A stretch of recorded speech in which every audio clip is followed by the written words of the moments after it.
Bismillahirrahmanirrahim. Assalamualaikum warahmatullahi wabarakatuh. Alhamdulillah, wassalatu wassalamu ala rasulillah wa ala alihi wa sahbihi wa man walah. Wa ba'd, fa ya ibadallah, usi nafsi wa iyyakum bitaqwallahi faqad fazal muttaqun, fala tamutunna illa wa antum muslimun. Faqala ta'ala, ya ayyuhalladzina amanu taqullaha haqqa tuqatih wa la tamutunna illa wa antum muslimun. Saudara-saudariku, teman-teman sekalian, alhamdulillah Allah masih berikan kesempatan pada kita untuk beraktivitas, berkumpul, bersilaturahim, dan lebih daripada itu untuk bisa menyiapkan amal-amal kebaikan kita sebelum kita kembali kepada Allah Subhanahu wa taala. Semoga hidup kita lebih baik daripada hari-hari sebelumnya, dan semoga insya Allah kalaupun kita kembali kepada Allah wafat dalam keadaan husnul khatimah insya Allah. Tentunya itu satu hal yang niscaya, ada yang hidup, ada yang meninggal, ada yang lahir, ada yang wafat. Dan saya senantiasa mengajak pada siapapun untuk kita saling mendoakan.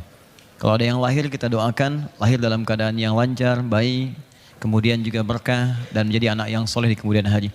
Kalau ada yang wafat, kita sama-sama mendoakan dan kita sokong dengan kebaikan, semoga wafatnya juga soleh di hadapan Allah. Dan juga kita dorong anak keluarganya, kemudian juga ahli keturunan warisnya, supaya memperbanyak amal soleh. Kita ajak, diingatkan, kalau lupa diingatkan. Ayo sedekah yuk, ayo korban yuk, kan? Ayo kemudian kita beli mushaf yuk, niatkan untuk ayah yang wafat atau ibu yang wafat, itu pahalanya mengalir. Jadi jangan pelit untuk berbagi amal soleh dan mengingatkan dalam kebaikan. Karena itu di Quran itu banyak ayat-ayat untuk mengajak orang itu sama-sama beramal soleh. Banyak, ada yang kepada teman, pada saudara, bahkan ada yang pengusaha, temannya lupa berzakat. Itu boleh kata Al-Quran, ingatkan dia, kalau punya kewenangan bahkan ambil. Ya, Quran surah ke-9 ayat 103, khudh min amwalihim sadaqah.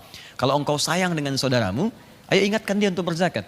Kalau punya kewenangan bahkan ambil, saking sayangnya supaya dia punya nilai di sisi Allah Subhanahu wa ta'ala. Nah, teman-teman sekalian, hari ini hari spesial.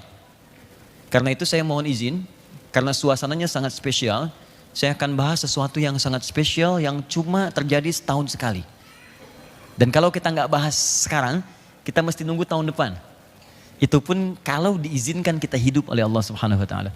Karena itu saya mohon izin untuk dibahas sekarang dan nanti kita atur waktu supaya bisa diskusi dan mudah-mudahan dengan itu ada banyak manfaat yang bisa kita dapati insyaallah.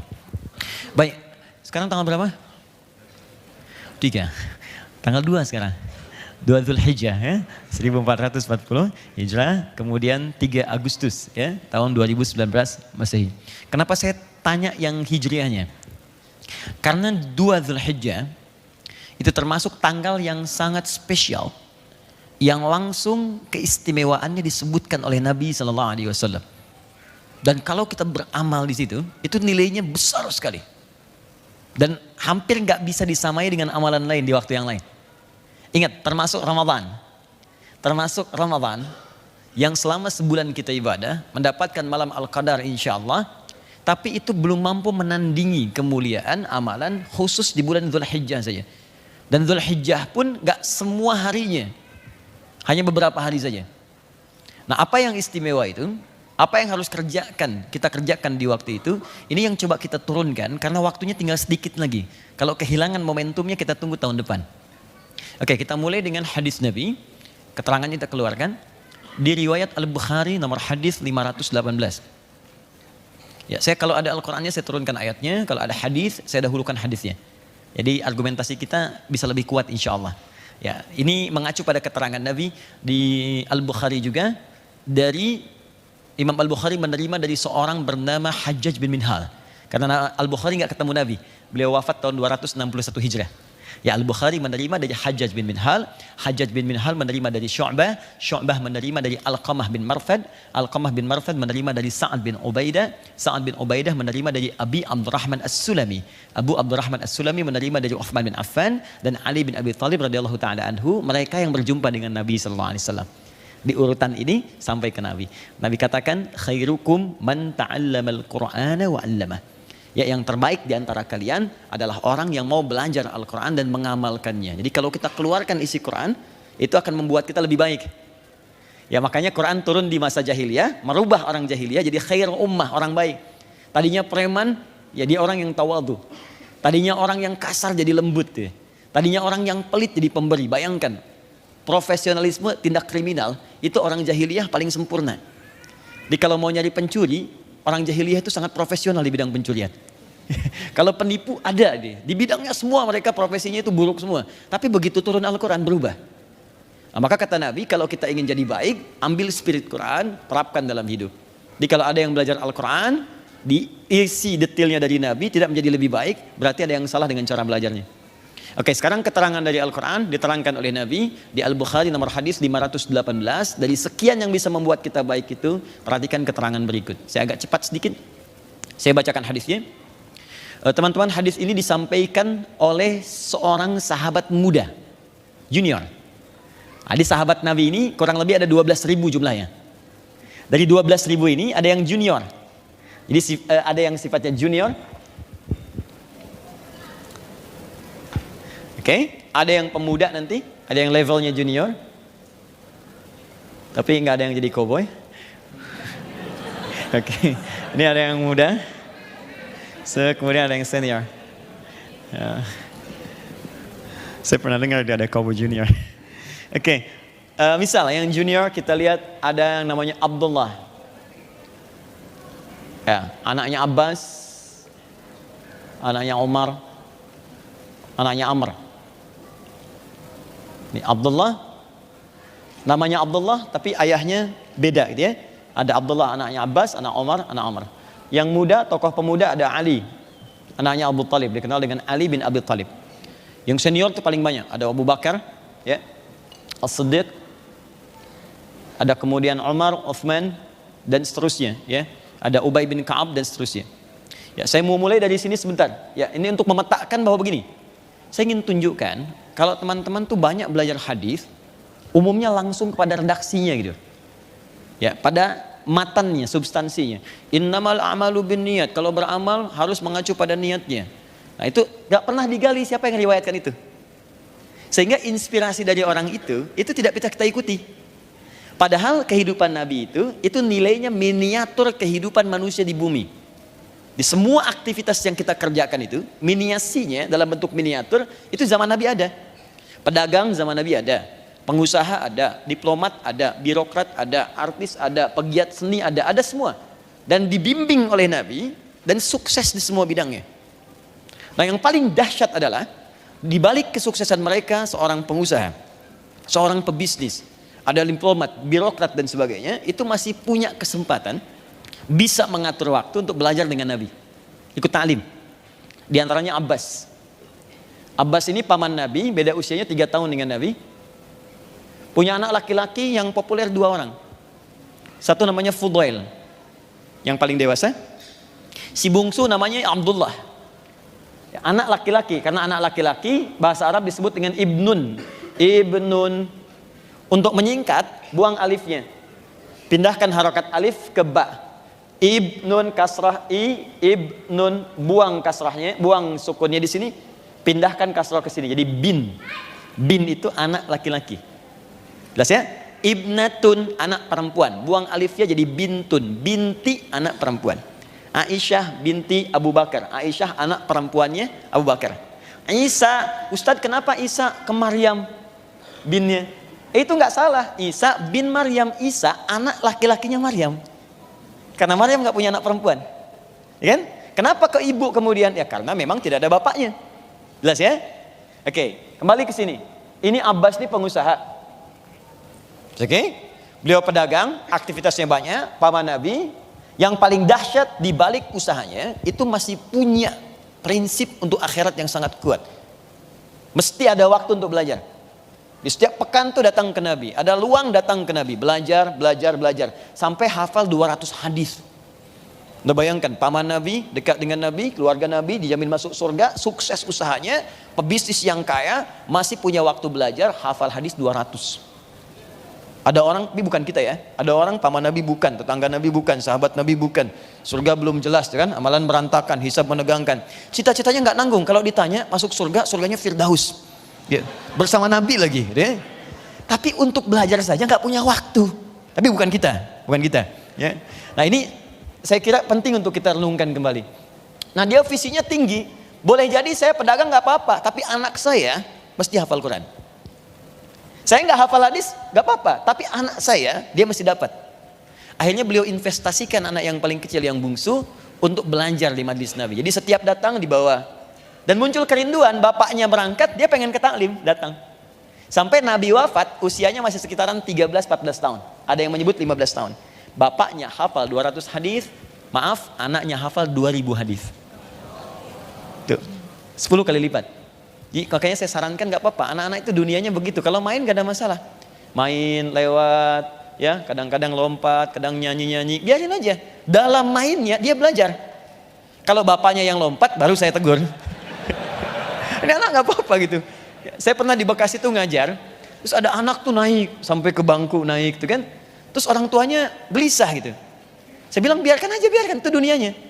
Dia bawa keluar, begitu dibawa keluar, di luar itu anaknya mengulang kalimat saya dari awal sampai akhir dia keluar.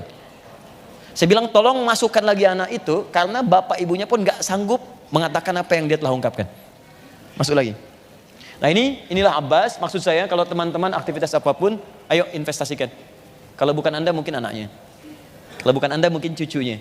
Toh Nabi Ibrahim, Nabi Ismail pernah berdoa supaya lahir keturunan mereka yang soleh, tapi lahirnya dekat Ka'bah dan diangkat jadi Rasul. Siapa yang lahir kemudian? Nabi Muhammad SAW. Itulah satu-satunya Nabi yang lahir di dekat wilayah Ka'bah, Nabi Muhammad. Yang doa siapa? Nabi Ibrahim, Nabi Ismail. Pertanyaannya, apakah Nabi Ibrahim, Nabi Ismail berjumpa dengan Nabi Muhammad? Tidak. Bahkan bedanya sangat jauh, 30 generasi. Muhammad bin Abdullah bin Abdul Muttalib bin Hashim bin Abdul Manaf bin Qusay bin Murrah bin Kilab bin Ka'ab bin Ghalib bin Fihir bin Malik bin Nadar bin Kinana bin Khuzaimah bin Mudrikah bin Ilyas bin Nizar bin Mudar bin Ma'ad bin Adnan bin Adi bin Adri bin Muqawwam bin Nahur bin Tarikh bin Ya'ruf bin Yasud bin Nabit bin Ismail alaihissalam bin Ibrahim alaihissalam. 30 generasi. Ayo ulangi. 30. Jadi yang minta kakek buyutnya, yang jadi cucu jauhnya. Mungkin Anda begitu masuk majlis taklim, Anda berdoa, ya Allah jadikan keluarga kami ahli Quran. Mungkin yang jadi bukan anak Anda, tapi cucu dari itu, dia hafal 30 juz dengan tafsirnya, dengan fiqhnya dan sebagainya, insya Allah. Ya, apa hadisnya? Jadi maksud saya gini ya, kita malu nih yang riwayatkan hadis ini, itu anak kecil. Dan setiap di ilmu hadis tuh gini, setiap ada anak meriwayatkan hadis, maka sebagai penghormatan bagi orang tuanya, nama anak itu akan dihilangkan, yang disebut nama orang tuanya. Abdullah, anak laki-lakinya Abbas, anak laki-laki Ibnun, disingkat jadi bin. Abdullah bin Abbas, ditutup Abdullahnya, disebut Ibnu Abbasnya. Maka muncul istilah dari Ibnu Abbas, dari Ibnu Abbas, dari Ibnu Abbas. Anak laki-lakinya Abbas. Semoga Allah meridhoi keduanya. Ini pesan di ilmu hadis, kalau ada orang tua berbuat baik untuk anaknya, maka semua kebaikan anak akan terlimpah pahalanya pada orang tua tanpa dikurangi sedikit pun. Boleh saya titip pesan ya? Dan saya sangat serius untuk menyampaikan ini. Kalau Allah anugerahkan titipan anak, baik terlahir dari rahim Anda yang perempuan, ataupun Allah titipkan lewat sisi yang lain, demi Allah saya katakan, kalau mau ngajarin ngaji, tolong Al-Fatihahnya Anda sendiri yang ngajarkan. Walaupun cuma Bismillahirrahmanirrahim. Tolong ajarkan. Karena itu akan ia bawa seumur hidupnya. Dan 17 kali dia akan bacakan dalam hidupnya. Maka jangan berikan pahalanya untuk orang lain. Ajarkan di lisan Anda. Begitu dia bisa mengucapkannya, maka semua hidupnya mengalir pahala untuk Anda. Oke, yuk kita bacakan hadisnya, saya cepat. Qala Rasulullah sallallahu alaihi wasallam. Satu kali Rasulullah sallallahu alaihi wasallam pernah menyampaikan. Al-Wasanan. Fadal, silakan. Saya izin saya. Baik. Saya mohon maaf duduk sedikit lebih tinggi dari teman-teman yang lainnya. Tidak mengurangi kemuliaan Anda di hadapan Allah insyaAllah. Ma min ayyamin. Tidak akan pernah Anda temukan perjalanan hari. Al-amalus salihu fiha ahabbu ilallah. Saat Anda beramal soleh di hari-hari ini, maka amalannya akan naik status. Di-update langsung. Di-upgrade bahkan dinaikkan oleh Allah. Perhatikan kalimatnya. Ahabbu ilallahi. Amal soleh yang dikerjakan di hari-hari ini itu langsung di-upgrade oleh Allah, naik status, langsung dicintai oleh Allah. Masya Allah. Satu, saya boleh hapus yang ini dulu supaya jelas uraiannya. Masya Allah, alhamdulillah. Menjelang Idul Kurban, Sendiri. Oh, nggak apa mas, nggak apa. Ya, nggak apa. Saya sudah biasa begini. Ya, jamaah berkorban, saya berkorban. Tang sendiri, nulis sendiri, ngapus sendiri. Jamaah cuman lihat masuk surga. Oke. Oke. Nanti Kak kalau sudah besar ceramah begini, datang sendiri, nulis sendiri, ngapus. Oke, yuk lihat sebentar. Al-Bukhari hadis 518. Ma min ayyamin, tidak akan pernah ditemukan perjalanan hari selama setahun. Jadi kalau misalnya setahun 365 hari atau 357 hari dalam Hijriah misal, dari bilangan hari itu ada hari-hari yang spesial. Kalau kita mengerjakan kebaikan yang diridhoi oleh Allah. Ingat, ada baik yang diridhoi oleh Allah. Kebaikan yang diridhoi oleh Allah disebut saleh namanya. Baik ya? Kalau kita mengerjakan amal soleh, kebaikan yang diridhoi oleh Allah di hari-hari ini, maka amal solehnya pertama naik status, di upgrade. Langsung punya sifat dicintai oleh Allah. Ini ada poinnya. Nanti saya turunkan keistimewaannya, kemuliaannya, bagaimana status amalan ketika dicintai oleh Allah. Statusnya bagaimana? Nanti kita turunkan. Jadi kalau teman-teman baca Quran, baca dapat pahala. Tapi belum tentu bacaan itu Allah sukai. Kalau Anda sholat dapat pahala. Tapi belum tentu sholat itu Allah cintai. Jelas ya? Yang ini beda. Kalau sholatnya dikerjakan di hari ini, baca Qurannya dilakukan di waktu ini, maka statusnya langsung naik. Dicintai oleh Allah seketika. Kemudian dua, Qulna ya Rasulullah walal jihadu fi sabilillah. Kami berkata pada Rasulullah, ya Rasulullah, kami ingin klarifikasi. Apakah amal ini saking tingginya nggak bisa disaingi oleh jihad fi sabilillah? Jihad itu tingkat paling tinggi. Ya di antara amalan. Kata Nabi, walal jihadu fi sabilillah. Bahkan jihad fi sabilillah itu nggak bisa menandingi keutamaan amalan di hari-hari ini. Nanti kita sebutkan. Illa, kecuali satu amal saja. Yang ini puncak amalan, yang lain nggak bisa tandingi. Illa rajulun kharaja bi nafsihi wa malihi wa lam yarji' min dzalika bi syai'. Kecuali ada seseorang yang dia berjuang dengan harta dan jiwanya. Please. Jadi teman-teman mohon izin ya. Saya tidak bermaksud mengajari, hanya mengingatkan. Amal itu dibagi tiga. Di amalan dengan fisik, ya tubuh, yang tidak menggunakan harta. Contoh sholat. Makanya sholat gak ada orang sholat bayar kan? Saya mohon izin Pak, mau sholat di Masjid Bintaro, Masjid Raya Bintaro. Oh sholat apa? Sholat duha. Mau berapa rakaat? Ngambil yang 8. Baik, setiap rakaatnya 50.000. Gak ada. Dia orang sholat, ya sholat fisik dia, fisikal. Ada ibadah yang kedua, itu ibadah harta saja. Gak pakai fisik. Ya, nggak ada keterlibatan fisik di situ, kecuali sedikit saja. Harta. Contoh zakat, infak, ya, itu amalan harta. Jadi kalau teman-teman sedang seperti ini, ada kotak, saya kan lewat, itu bukan mobil-mobilan, kotak infak. Ya, nah, kalau Anda ingin beramal, Anda masukkan silakan. Ya, makanya dituliskan di situ kotak infak isi geser, itu. Ini cuma digeser. Kalau ada silahkan. Nah, ada yang ketiga, perhatikan baik-baik. Ada amalan yang menggabungkan antara fisik dengan harta. Saya mau kasih ilustrasi ya, mohon izin sekali. Ibadah fisik saja itu pahalanya tinggi. Pahalanya tinggi. Sholat misal, sholat itu kalau sendirian dikerjakan, bukan di masjid, tidak berjamaah, paling minimal 10 pahalanya. Paling minimal. Tahu dari mana Ustaz? Quran surah ke-6 ayat 160. Kita perbandingan sedikit. Quran surah 6 Al-An'am ayat 160. Man jaa bil hasanati, siapa yang mampu mengerjakan satu kebaikan yang bernilai pahala. Teman-teman ingat baik-baik, hasanah itu artinya kebaikan yang punya nilai pahala. Di saat dikerjakan, maka pahala dituliskan, itu hasanah namanya. Nanti di akhirat, hasil pahala itu dikalkulasi, diwujudkan dalam bentuk hadiah pemberian, surga itu. Makanya kita minta di dunia itu setiap perbuatan harus jadi pahala, harus jadi hasanah. Makan jadi hasanah, minum jadi hasanah, sholat jadi hasanah. Makanya kita sering berdoa kepada Allah, dunia semua perbuatan jadi hasanah, di akhirat hasanah diberikan kepada kita nilainya. Maka turunlah Quran surah kedua Al-Baqarah ayat 201, paling kanan sebelah bawah di mushaf, untuk menyampaikan berita itu. Wa minhum may yaqulu rabbana atina fid dunya hasanah wa fil akhirati hasanah. Jadi di dunia dapat hasanah, di akhirat diberikan nilainya. Kalau orang sudah punya banyak koleksi pahala, maka dia akan terbebas dari neraka. Terbebas dari neraka. Makanya ayatnya diteruskan, waqina adzabannar. Nah, salat itu termasuk perbuatan hasanah.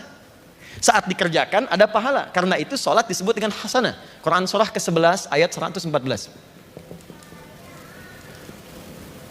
Aqimis salata tarafain nahar wa zulafan minal lail innal hasanati yudhibnas sayyiat. Ya kata Allah, tunaikan salat dengan benar dari mulai dua sisi siang, subuh sampai dengan ke asar.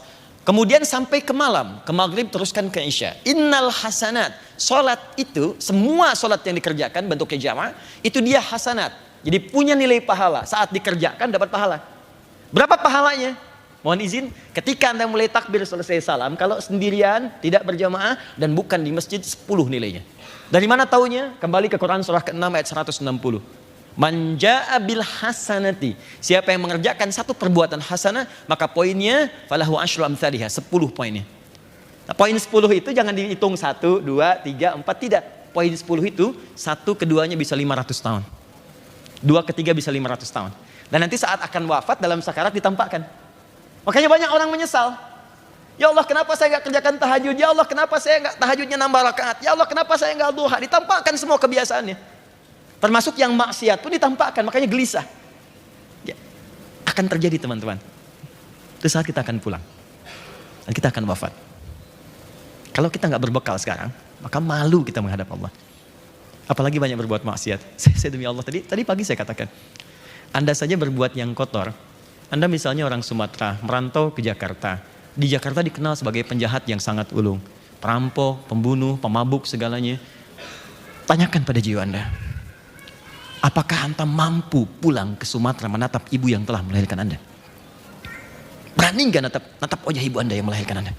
Dan Anda dikenal sebagai penjahat yang sangat buruk. Pelaku maksiat. Berani nggak natap wajah ayah Anda? Yang telah mendidik Anda, menyayangi Anda, menemani Anda saat tidur. Berani nggak? Dengan hal yang sama, Anda berbuat banyak maksiat, berani nggak menghadap Allah di kemudian hari dengan maksiat yang dikumpulkan? Apa nggak takut ya? Makanya ketika kita kumpulkan bekal itu untuk pulang, karena suatu saat kita pulang dan semua akan ditampakkan. Nampak saat sakarat, tampak. Nah ini hasanah, poinnya 10. Nah yang paling menarik adalah, saya kembalikan lagi, perhatikan baik-baik. Ini poin 10, kalau berjamaah 27. Dalilnya salatul jamaati afdalu min salatil fardhi bi 27 darajah. Salat jamaah lebih utama daripada sendirian, pahalanya 27. Kalau dikerjakan di masjid, mampu ke masjid, itu baru datang masjid langsung dapat 25 di hadis Muslim. 25 itu dihitungnya kayak tadi, 1 kedua 500 tahun, 2 ketiga 500 tahun. Kalau Anda kerjakan lagi, mohon izin, tambah lagi, naik lagi. Ini fisik. Yang harta, karena tidak semua memilikinya, maka digandakan lebih daripada yang fisik. Minimal 700 kali lipat. Dalilnya Quran surah kedua ayat 261, paling kiri sebelah atas. Anda infak. Keluarkan. Tidak semua bisa infak. Kalau sholat semua bisa. Karena itu zero tolerance, tidak ada toleransi kecuali kematian. Tidak bisa berdiri, boleh sholat sambil duduk. Tidak bisa duduk, boleh sambil berbaring. Sambil berbaring sulit dengan berkedip. Tak bisa berkedip, kita sholatkan. Ada semua. Selesai. Tapi harta tidak semua orang bisa. Karena itu ketika mengeluarkan harta, pahala lebih banyak dibandingkan fisik. 700 kali lipat. Ya kata Allah, perumpamaan orang infak. Masalul ladzina yunfiquna amwalahum fi sabilillah kamatsali habbah. Seperti orang menanam satu benih. Ambatat sab'a sanabil. Tumbuh jadi 7, 1 kali 7. Fi kulli sumbulati mi'atu habbah. Setiap tangkainya kalikan 100 benih lagi. 1 kali 7 kali 100, 700 kali lipat. Sekarang, kalau ada orang yang mampu menggabungkan keduanya, fisik dan harta, berapa pahalanya? Sedang gak ada hitungan lagi, surga pahalanya. Ibadah fisik dan harta kalau digabungkan, kalau benar ibadahnya, itu pahala yang sebanding gak ada yang lain kecuali surga. Contoh paling besar, jihad fisik dengan harta. Konkretnya, seperti yang haji sekarang. Bukankah untuk haji mengumpulkan harta dulu? Ada yang jual tanah, jual kebun, jual pakaian, jual emas. Kemudian mohon izin, bukankah di sana ada ibadah fisik? Tawaf, berputar, sa'i. Makanya Nabi memberikan apresiasi tinggi ketika berhasil hajinya. Perhatikan kalimat Nabi-nya. Al-hajjul mabruru laisa lahul jazaa illal jannah. Haji yang berhasil merubah pribadinya menjadi baik. Teman-teman izin, haji mabrur itu bukan haji yang diterima. Kalau haji yang diterima namanya haji makbul. Ingat itu. Mabrur dari kata birrun. Birrun itu artinya kebaikan yang muncul setelah yang kotornya hilang. Setelah yang tidak baiknya hilang. Disaring, yang kotor keluar. Marahnya hilang, muncul sabar. Maaf, sombongnya hilang, tawadunya muncul. Di ketika yang kotornya dibuang, baik yang muncul birrun namanya. Orang haji itu dia mengoreksi diri saat Arafah. Dia kenali sifat buruknya. Begitu dia kenali, dia bertobat. Ini yang sering mempelesetkan saya. Ini yang sering menjadikan saya buruk. Dikenali pertama nafsu saya.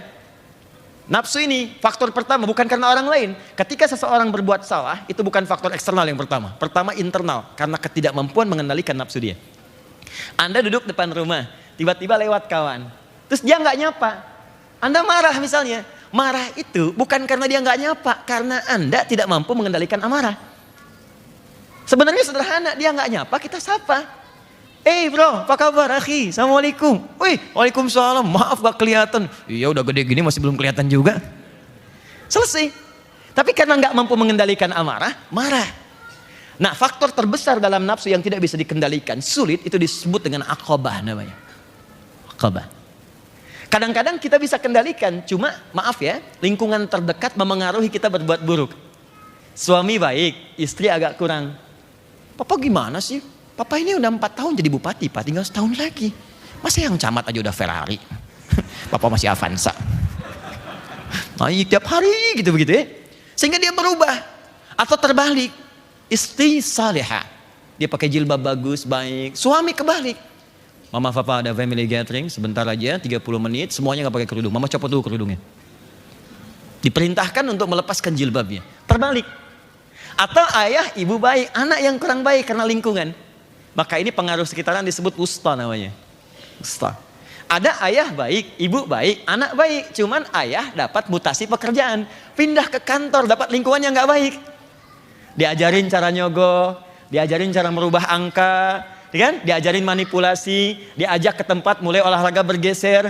Ya, ada sedikit bumbu maksiatnya. Itu faktor jauh, ula namanya. Walal akhiratu khairul laka minal ula. Jauh dia, kecil nilainya. Maka itu yang sering membuat terpeleset. Dalam bahasa Arab disebut dengan zalafa, zalatil lisan. Zalat dengan zalaf, terpeleset. Kalau terpeleset kencang tambah dal, izdalafa, muzdalifah sifatnya. Ya, pergi kita ke sana, makanya kita lontar tuh, pergi berangkat. Dilontar keburukan itu, bukankah yang dilontar pertama kali orang haji adalah yang aqabah, nafsunya? Makanya orang kalau benar hajinya, saat Arafah dia kenali buruknya. Ada yang berangkat tahun ini? Ya, saya doakan mudah-mudahan insya Allah dimudahkan ya semua jemaah ya. Yang belum berangkat pun insya Allah dimudahkan untuk berangkat ya. Ya dia cukup dengan amin, nabung ya, disiapkan dari sekarang. nabung supaya terwujud ya. Sekarang lihat sini. Sebelum berangkat catat dulu yang kurang apa, perbaiki semuanya. Jadi nyampe di sana jelas. Dia begitu melontar tanya. Sebelum melontar tanya, suami tanya istri. Mama aku mungkin banyak salahnya, kurang apa, tunjukkan. Cermin kehidupan kita, catat satu-satu. Begitu sampai Arafah kita sesali, taubat di situ. Istri tanya juga pada suami, papa aku apa kurangnya? Oh banyak mah, tulis aja gitu, tulis. Gak apa-apa, nyampe sana lontar. Bismillah ya Allahu Akbar, lontar. Begitu dilontar, hilanglah jeleknya. Maaf ya, amarah hilang, sombong hilang, riya hilang, tersisa yang baiknya. Nah ketika yang baik ini muncul, birrun namanya. Kalau melekat pada orangnya, maka berubah kata birrun jadi mabrur namanya. Maka muncul istilah haji mabrur. Haji yang bisa merubah pelakunya jadi lebih baik dari sebelumnya. Karena itu sifat hajinya dilekatkan kepada dirinya. Karena dia mendapatkan satu gambaran yang besar, surga. Bukan 10, 20, 100 lagi, tinggi. Di saat haji dia minta ampun, diampuni, dosa gugur semua. Kemudian pahala dapat. Makanya kalimat nabinya jaga betul itu. Kamu sudah haji. Karena itu sifat haji itu dilekatkan oleh orang Arab dalam bentuk panggilan. Ya haj, hei orang yang sudah haji. Ingat, itu bukan gelar. Kalau Anda sudah haji, kemudian dipanggil Pak Haji, Bu Haji, itu kalimat yang Allah titipkan lewat lisan orang lain untuk mengingatkan kita. Kamu sudah diampuni dosanya, banyak pahala, jangan lagi berbuat maksiat untuk menukar surgamu. Ingat baik-baik. Jangan kita kemudian jadikan sebagai gelar, karena ibadah nggak ada gelarnya. Silakan cek, kalau ada gelar di ibadah, tentu di Islam akan banyak gelar. Gelar tanpa wisuda. Adi Hidayat SHI, sholat haji infak. Nggak ada. Jadi kalau dipanggil haji, artinya Pak, Anda sudah haji ya, jangan maksiat lagi. Ya, jadi jangan terlampau langsung merubah penampilan, langsung bikin status, alhamdulillah selama ini mimpi saya tercapai jadi haji. Mas Dimas, lewat aja. Pak Haji Dimas, assalamualaikum. Hati-hati. Jelas ya? Oke, kembali sini. Ada yang senilai dengan itu. Apa yang senilai dengan itu? Dia tidak haji karena tidak ada kesempatan berangkat, dan dia tidak mengerjakan yang lain, tapi dia punya momentum untuk mengerjakan satu ibadah di waktu yang sangat sempurna. Apa itu waktunya? Min hadhil ayyamil ashri, yaitu 10 hari pertama di bulan Dzulhijjah. 10 hari pertama di bulan Dzulhijjah. Oh, saya tidak main-main dengan kalimat ini kalimat Nabi. Perhatikan kalimatnya. Ya'ni min hadhil ayyamil ashri, yang saya maksud kata Nabi 10 hari pertama di awal Dzulhijjah. Jadi kalau teman-teman melakukan amalan di awal pertama bulan Dzulhijjah 1 sampai dengan 10, itu pahalanya, perhatikan baik-baik. Pertama, amalan akan di-upgrade langsung oleh Allah menjadi amalan yang dicintai oleh Allah. Kedua, nilainya senilai dengan jihad fi sabilillah. Yang kalau saat amalan itu dikerjakan Anda wafat, statusnya mujahid dan syahid. Syahid. Kalau Adi Hidayat yang menyampaikan, Anda boleh tinggalkan. Tapi kalau Nabi yang janjikan, apakah ada sifat dusta pada diri Nabi? Sedangkan beliau al-amin yang sangat dipercaya. Jelas ya? Saya ulangi, ini tidak main-main. Amalan dicintai oleh Allah dan status amalnya naik menjadi jihad, senilai dengan jihad. Kalau wafat mengerjakannya syahid. Anda baca Quran di luar 10 hari ini, pahalanya 10 setiap huruf. Tapi kalau masuk di waktu ini, Anda baca langsung naik status, dicintai oleh Allah dan sedang senilai dengan jihad. Setiap hurufnya jihad, setiap hurufnya jihad. Wafat sedang baca Al-Quran, seketika syahid fi sabilillah. Kapan waktunya? 10 hari pertama di bulan Dzulhijjah. Kita sudah kehilangan hari pertama, kemarin Jumat. Hilang satu kesempatan. Sekarang hari Sabtu, hari yang kedua. Kita punya kurang lebih 7-8 hari ke depan untuk memaksimalkan ini. Sekarang pertanyaannya, amal apa yang penting dikerjakan di sisa waktu ini sehingga status kita bisa dinaikkan dengan 2 hal yang paling utama yang dimaksudkan. Ini mukaddimah yang saya sampaikan. Sekarang kita masuk kepada inti bahasannya. Jelas sampai di sini? Baik. Nanti kita bagi waktu untuk diskusi ya. Bismillah. Amalan apa yang dikerjakan di awal bulan Dzulhijjah sehingga mendapatkan 2 keutamaan. 1, dicintai oleh Allah. Yang kedua, amalan itu naik status menjadi amalan senilai dengan jihad fi sabilillah. Teman-teman tolong buka dulu Quran surah ketiga Ali Imran ayat 31. Saya akan mulai pada bagian yang pertama dulu. Quran surah ketiga ayat 31, paling kiri sebelah atas di mushaf. Ada ayatnya, qul in kuntum tuhibbunallaha fattabi'uni yuhibbukumullahu wa yaghfir lakum dzunubakum. Ada ayatnya? Oke. Sekarang fokus, lihat baik-baik. Qul, katakan Muhammad sallallahu alaihi wasallam, in kuntum tuhibbunallaha, jika kalian semua, maksudnya umat Nabi Muhammad, hamba-hamba Allah, serius mencintai Allah, fattabi'uni, maka buktikan cinta itu kepada Allah dengan cara mengikuti petunjuk Nabi. Dikata Allah, kalau kalian mencintaiku, ini aku kasih cara bagaimana mencintaiku. Aku berikan kuncinya. Aku berikan bimbingannya kepada Muhammad sallallahu alaihi wasallam. Ikuti Nabi Muhammad, engkau dapatkan cintaku. Jelas ya? Saya sering katakan, ingat ya, cinta itu kaidahnya butuh pembuktian. Kaidah cinta dalam Al-Quran butuh pembuktian. Cinta tidak butuh dikatakan, dia butuh dibuktikan. Jangan dengarkan para akhwat kalau ada laki-laki mengatakan saya mencintaimu. Ya, kalimat pertama kalau belum menikah katakan kepadanya, jangan katakan aku mencintaimu. Buktikan cintamu dengan menuliskan namaku di buku nikah kita. Catat. Yang aku butuhkan bukan kata-kata, aku butuh BPKB, buku pernikahan kita berdua. Aku nggak mau Dilan yang aku banyak motor, tidak. Yang aku butuhkan tuh buktinya. Ya, sentuh ia tepat di hatinya, maka ia akan jadi milik untuk selamanya. Paham ya? Oke? Nah sama, Anda cinta pada anak kan butuh pembuktian. Anda berikan dia hadiah, Anda berikan dia kasih sayang, Anda cinta pada pasangan, Anda berikan pembuktian. Maka kita cinta pada Allah, buktinya apa? Kata Allah, saya butuh pembuktian. Butuh pembuktian. Iman itu kaidah cinta kepada Allah, buktinya amal soleh. Maka kalau Anda ingin mencintai saya, kata Allah, buktikan, ikuti Nabi. Saya utus nih supaya mempermudah kalian menemukan saya. Nah, poinnya bukan itu yang mau saya bahas. Yang ingin saya bahas adalah yuhibbukumullah. Ini poinnya. Maka ketika Anda bisa membuktikan itu, Allah akan cintai Anda. Apa kaitan dengan bahasan kita? Ketika sebuah amalan dicintai oleh Allah, maka kita akan mendapatkan sebuah anugerah terbesar yang Allah berikan kepada kita, yang tidak diberikan pada amalan lain. Apa pemberian Allah itu? Bukan dunia, tapi ampunan dari semua dosa yang pernah dikerjakan. Wa yaghfir lakum dzunubakum. Ampunan semua dosa. Teman-teman, ada dzunub, ada dzambun, itu beda. Dzunubun, ada dzambun, itu lain. Kalau yang ini dzambun, yang saya lingkari, ini sekali dosa, satu dosa.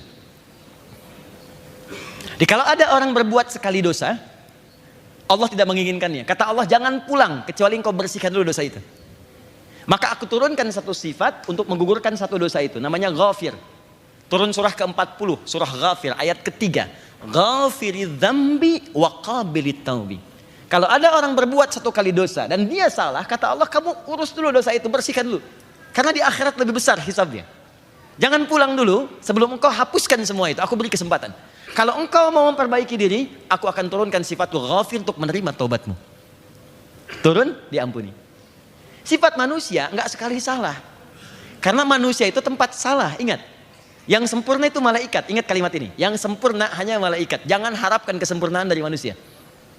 Quran surah ke-66 ayat yang ke-6. La ya'sunallaha ma amarahum wa yaf'aluna ma yu'marun. Malaikat sifatnya sempurna, tak pernah bisa bermaksiat. Karena diciptakan dengan sifat kesempurnaan berbuat baik. Di lawannya setan. Karena itu setan dengan malaikat disebutkan sama di dalam Al-Quran. Setan 88 kali, malaikat 88 kali. Setan tidak kenal benar. Dia selalu salah. Setan itu profesional dalam berbuat kesalahan. Ya, perfect, sempurna. Ya, dan tidak pernah dia bisa berbuat benar. Jadi saya sarankan, jangan bersaing dengan setan, gak akan menang. Dan jangan pernah mengharapkan kesempurnaan dalam hidup, karena kita bukan malaikat. Jadi kalau suami sadar istrinya manusia, tidak akan pernah digali kesalahannya. Kalau istri sadar suami bukan malaikat, tidak akan pernah dieksplorasi kekurangannya. Papa kenapa sih pak? Yang gini aja gak bisa, yang lain bisa. Mama, papa bukan malaikat. Mama juga bukan setan kan? Ya kita manusia. Tapi ingat poin terbesarnya, manusia salah, tapi dia diberikan jalan untuk kembali dan mau tobat. Adam manusia, Adam salah. Dicontohkan oleh Allah dengan turunkan kalimat tobat. Quran surah kedua ayat 37. Fatalaqa Adamu min Rabbi kalimatin fataba alaih. Allah dapat kalimat, Allah turunkan kalimat tobat pada Adam, diikuti diterima tobatnya. Apa kalimatnya? Quran surah 7 ayat 23. Rabbana zalamna anfusana wa illam taghfir lana wa tarhamna lanakunanna minal khasirin. Diwariskan kalimat itu kepada anak cucunya ke kita. Karena Adam itu nabi, dijaga dari maksiat. Cuman sifat kemanusiaannya ditunjukkan supaya kita dibimbing untuk tobat. Bagaimana caranya? Kalau Adam itu nabi, dijaga. Tapi karena kita bukan nabi, nggak terjaga. Kalau salah, kembali. Maka turun keterangan Adam di Quran surah 7 ayat 26. Ya bani Adam, la yaftinannakumus syaitanu kama akhraja abawaikum minal jannah. Hei anak cucu Adam, jangan lagi engkau digoda, digelincirkan oleh setan seperti bapak ibumu dulu dikeluarkan dari surga. Maka ikuti ini, ada panduan. Nah kembali ke bahasan kita, poinnya adalah jika manusia berbuat salah terkumpul, maka kalimatnya berubah bentuk jama' dari zambun jadi dzunubun. Banyak salahnya, banyak. Maaf ya, mata salah lihat, telinga salah dengar, lisan salah bicara. Padahal keterangan jelas dalam Al-Quran, jangan mencela, la yaskhar, masih mencela. Jangan bikin hoax. Wailul lil mukadzibin, celaka bagi para pembuat hoax. Orang yang berdusta. Masih bikin hoax. Maaf, jangan curang. Wailul lil mutaffifin, masih ada yang curang dalam pekerjaan, timbangan dan sebagainya. Jangan bergibah, gosip. Bikin acara gosip. Layak taba'dukum ba'du, dinikmati lagi. Salah kan? Jangan sombong. Kemarin jalan kaki biasa aja, setelah punya Ferrari, mau subuh aja, muter dulu pakai Ferrari ke komplek. Assalamualaikum bro, ayo subuhan. Masya Allah, orangnya gak keluar, ternyata sedang ke Bandung. Apa yang mau dicari gitu? Gini, kalau mau gampang mengukurnya gini.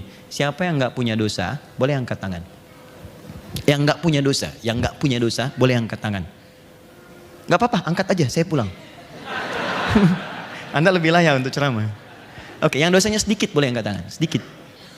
Oke. Yang agak banyak kan? Baik. Yang banyak? Oh, Masya Allah ya, baik ya. Baik ya. Alhamdulillah. Baik. Yang ingin masuk surga boleh angkat tangan? Oh, Masya Allah, luar biasa. Surga Firdaus? Dengan Nabi lagi? Ya itu selalu muncul keanehan seperti biasa. Banyak dosa, melimpah luar biasa, cita-cita surga paling tinggi dengan Nabi gitu loh. Itulah luar biasa. Top lah pokoknya. Sekarang kita pengen dapatkan itu, gimana caranya? Itu nggak mudah. Mata hari ini aja udah salah lihat berapa kali mata? Salah nonton, ya, salah lihat di WhatsApp, media sosial dan sebagainya. Lisan berapa kali salah. Berpikir kita sudah salah. Mau kesini terhambat sedikit di jalan, pikiran kita udah nggak bagus sama lampu, kan? Pada lampu apa salahnya? Ya, sama jalan, sama macet, sampai bikin status macet nih. Emang jadi solusi kan enggak? Ini caranya gini. Ini caranya kalau mau gampang, lakukan amalan yang dicintai oleh Allah. Maka seketika ini digugurkan. Dosa mata hilang, dosa telinga sampai ke ujung kaki. Maka bagaimana cara mengerjakannya? Lihat rumus Nabinya. Al-amalus solihu fiha, kerjakan amal soleh. Amal soleh dalam Al-Quran dibagi dua bagian. Saya ulang, amal soleh dalam Al-Quran dibagi dua bagian. Satu, ya, amal soleh dalam Al-Quran dibagi dua. Satu, bentuknya taubat. Secara singkat, kalimatnya taubat.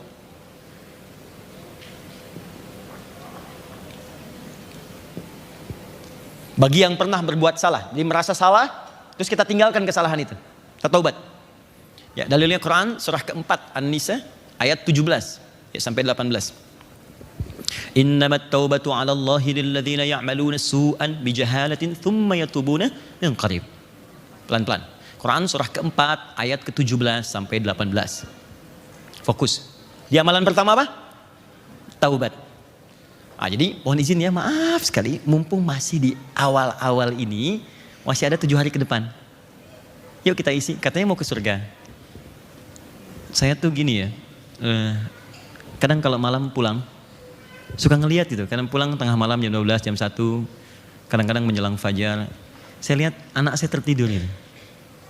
Dari yang paling besar sampai yang paling kecil, saya suka pandang dulu wajahnya. Saya lihat istri saya. Yang terbayang di benak saya, kita nih kumpul lagi nggak di akhirat? Ketemu lagi nggak gitu? Karena situasinya ngeri gitu teman-teman. Ngeri. Ada anak-anak lucu, kita sayangi, jalan, mereka ketawa, kita bahagia gitu. Tapi kan kita nggak bisa bela dia di hadapan Allah. Kecuali kita siapkan sekarang. Saya tuh suka tanya, ya Allah ini saya ketemu lagi nggak gitu. Terus saya bangunkan istri saya, yuk kita sholat. Kita sholat. Mudah-mudahan kita ketemu lagi, kita minta sama Allah anak kita. Karena berat gitu. Ya wa fasilati wa akhi wa man fil ardi jami'a. Anak ninggalkan ibu, ya ibu ninggalkan ayah. Jadi sekarang gambarkan gini ya, terjadi kebakaran di gedung ini. Anak kita tertinggal, dia teriak. Kan kita tuh histeris kan? Anak saya. Nanti di akhirat ada anak yang akan memanggil ibunya, "Mama tolong saya. Oh, tolong saya. Ayah tolong saya." Dan Anda gak bisa berbuat apa-apa gitu. Apa yang Anda bisa lakukan? Dan situasi itu kita sadari betul.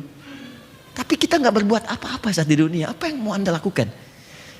Mesti ada satu episode dalam hidup kita itu kita duduk dan berpikir bahwa kita akan wafat, kita pulang. Kita perbaiki. Nah, cara memperbaikinya dengan taubat ini. Duduklah.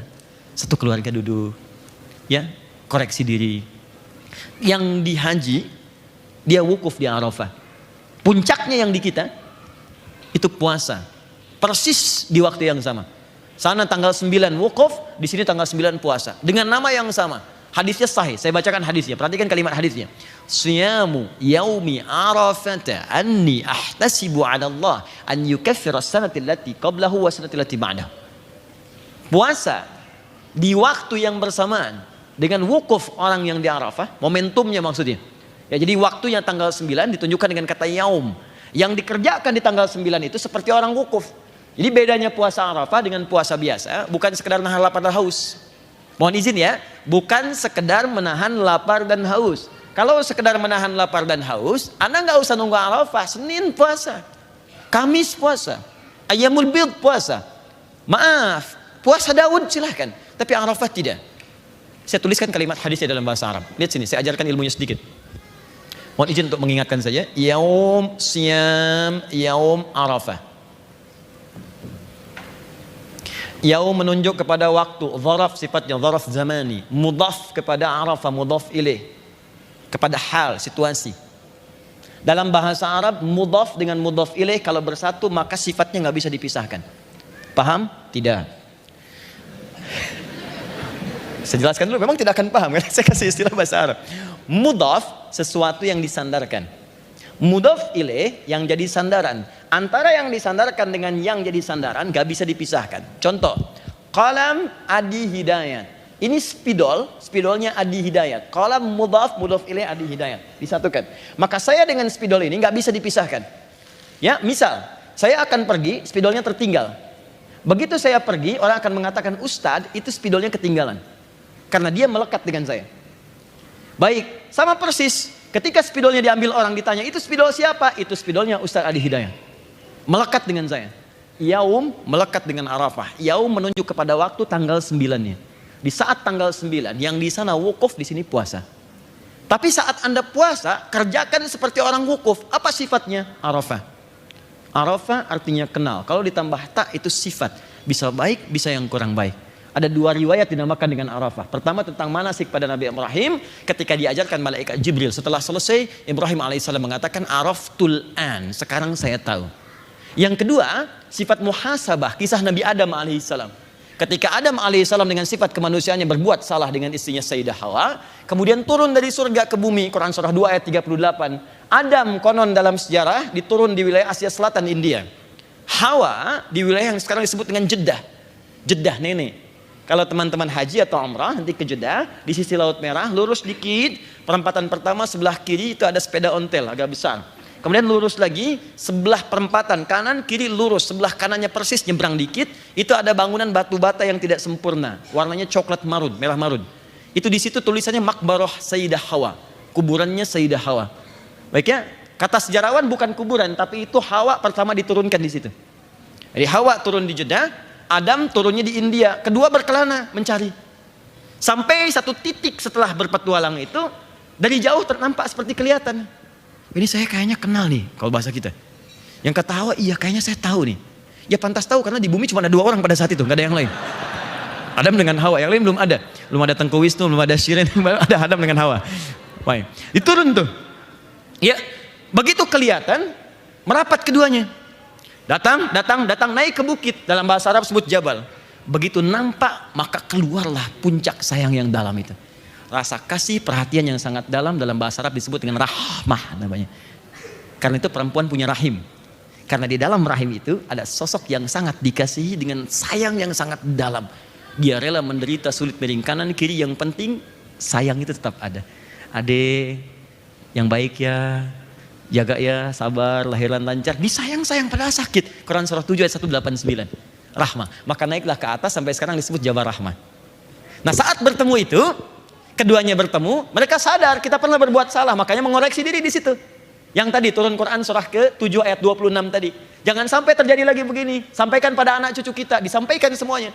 Maka disebutlah tempat itu mengenal, disebut dengan Arafah. Kenal sifat kekurangan atau kelebihan, tambah tak di ujungnya Arafah. Kalau banyak yang dikenal, tambah alif dan ta, Arafat.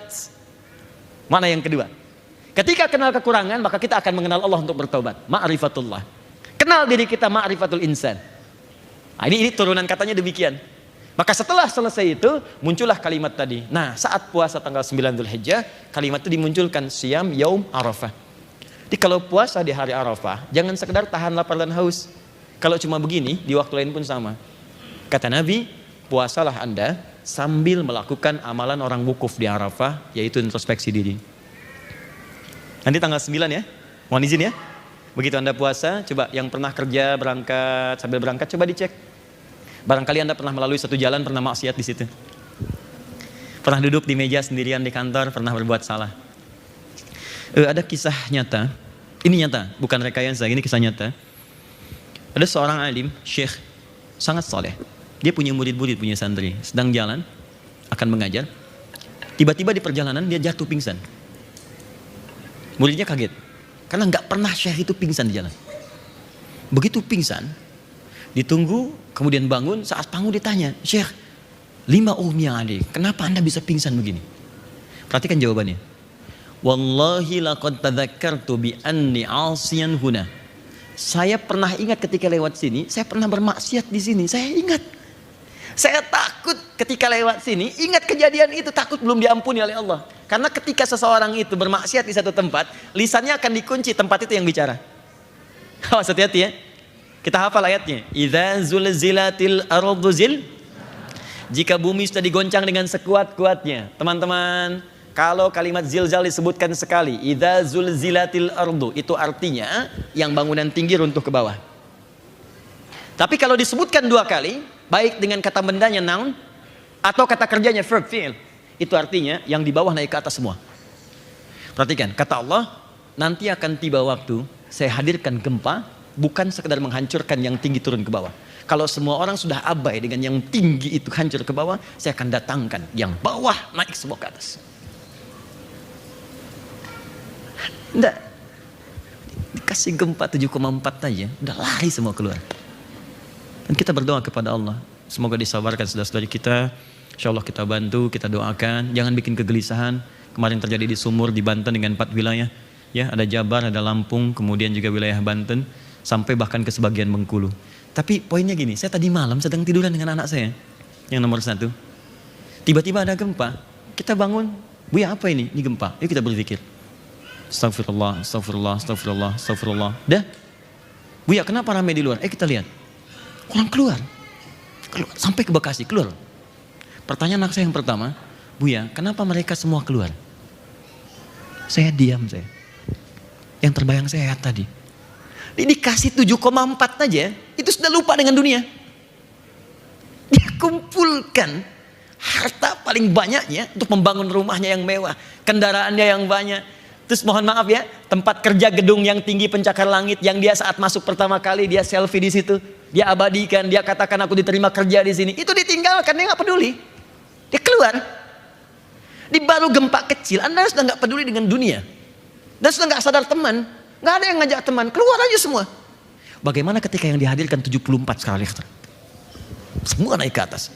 Wa akhrajatil ardu athqalaha. Anda sudah nggak ada pusing lagi, memikirkan dunia nggak ada. Selesai. Selesai Anda.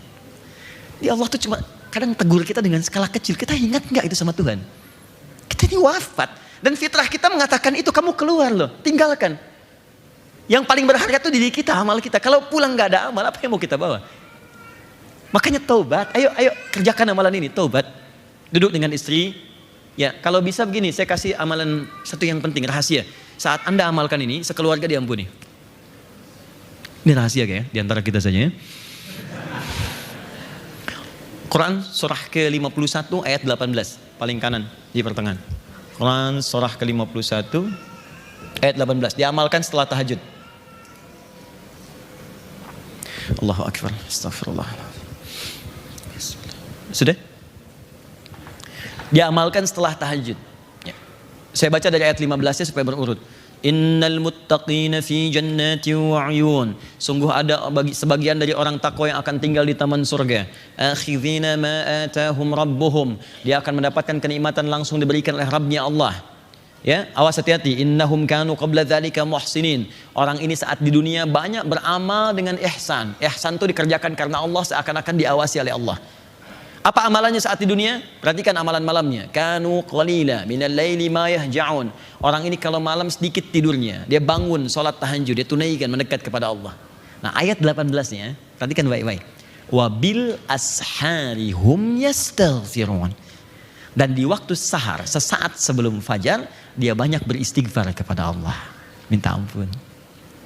Dan kalimatnya hum. Hum itu bentuk jama', huwa, huma, hum, satu, dua, banyak. Hum, mereka. Jadi kenapa tidak Anda coba ini? Dan itu indah dan dampaknya kepada rumah tangga juga akan tenang. Di saat menjelang fajar, setelah tahajud bareng ya suami jadi imam, istri jadi makmum dengan anak-anak, bangun kita. Setelah itu jangan biarkan berhenti di situ, tidak. Sentuh dengan keindahan yang paling dalam, dengan kata-kata kita yang paling indah. Ya, kumpul dengan istri kumpul dengan suami, duduk satu ruangan, mulai keluarkan kalimat itu. Boleh dari istri, boleh dari suami. Mama, mohon maaf kalau selama ini Papa belum jadi ayah yang baik. Papa tidak tahu kapan kembali kepada Allah. Mungkin hari ini hari terakhir Papa hidup. Mohon maaf kalau selama ini belum jadi Papa yang baik, belum jadi suami yang soleh. Jika saya wafat duluan hari ini, titip keluarga dan mohon bersaksi di hadapan Allah bahwa kita pernah beramal bersama. Astagfirullah ya Allah, astagfirullah.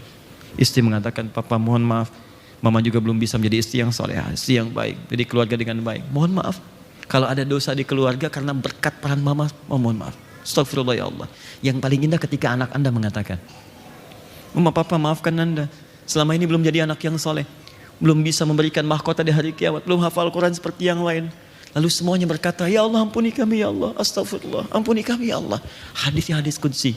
Diriwayatkan tabaqah pertama, golongan pertama penerima dari Nabi, 30 orang sahabat senior langsung mengatakan, ketika seorang bermunajat kepada Allah mengatakan, Allahumma, ya Allah tolong ampuni saya, Allahumma istaghfirli. Apa jawaban Allah? Qala ya ibadi hambaku ghafartulak, aku ampuni semua dosamu. Karena itu orang yang mengamalkan poin ini dalam kehidupan rumah tangganya itu akan dijaga oleh Allah selalu dalam ketenangan dan kesulitan akan hilang. Gak percaya silahkan, setiap menjelang subuh setelah tahajud duduk bersama, koreksi diri, minta maaf, minta ampun. Ingat Allah itu titipan, istri Anda akan ditanya. Anda gak akan ditanya tentang saudara Anda, gak akan ditanya tetangga Anda, keluarga Anda. Ku anfusakum wa ahlikum nara. Jaga diri Anda dan keluarga Anda dari neraka. Jaga, itu yang dijaga. Demi Allah saya katakan, kalau ya Allah, cobalah sekali aja, cobalah malam ini tahajud, ajak suami, ajak istri. Setelah itu rasakan kenikmatannya.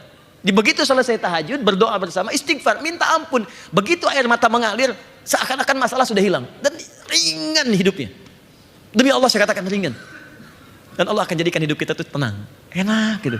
Dan dosa nggak ada, hidupnya ringan dan damai. Silahkan coba. Rasakan bedanya, bedakan rasanya, dan pasti akan terasa bedanya. Lain.